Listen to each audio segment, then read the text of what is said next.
the challenge with Africa or sub-Saharan Africa is that unlike other advanced countries where the regulations may be at the tap of a button, you should be able to find out what regulations regulate what.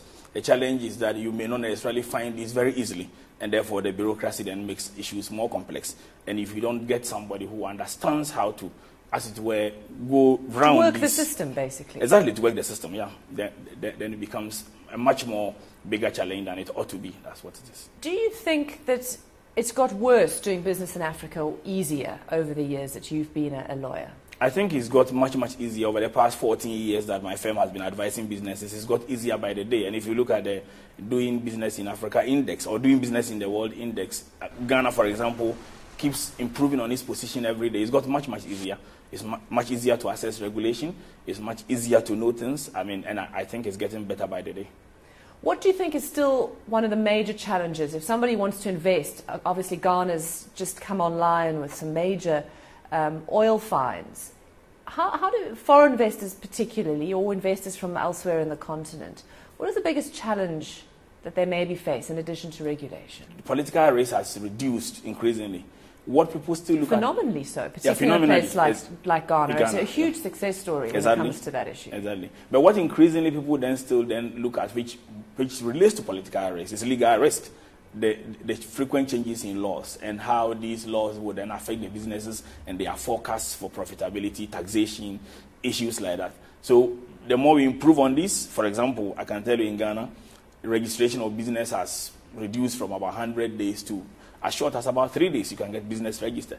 So it's better than South Africa, I think. Well, I mean, it depends, of course, I must say, on the intermediary you are dealing with anyway. But you still need to go through somebody to help facilitate the process. You have to go through the Registrar General's office, but not facilitation in the sense of, I mean, paying bribe or anything. But if you go to the Registrar General's office, the law requires 5 days, but it gets done in 3 days these days. We're kind of touching on the issue of facilitator, and we sort of both smile wryly. I mean, the issue of corruption and deals under the table and facilitators is still very much a reality of doing business in Africa, isn't it? It is. And the more complex the bureaucracy and the more difficult it is to have access to laws and regulations, the easier it is for public officials to then demand bribes. Increasingly, foreign businesses are becoming wary of paying bribes and are consulting to make sure that they do things ethically. So the incidence of bribery is reducing. And again, if you check the corruption index that is published, annually, you will see that African countries are increasingly beginning to do better on the index. Yeah. How does a country like Ghana avoid the oil curse? Difficult one. I think we shouldn't forget the other sources of taxation. The other thing also is to ensure that we have a tight local content policy regime, which took Nigeria many years to get to, but which at least we have the example of Nigeria to learn from. So if our public officials will learn from that, that do you will think help. they will? Do you think Ghana can chart this path in a different way to Nigeria or any other country? I think so. Over the last two governments, the previous government as well as this government, I've seen some fair amount of consistency in making sure that we do the right thing. And I think there is a large class of civil society and public officials who just want to make sure that the right thing is done. I mean, Nigeria is next door, and we have seen their lessons.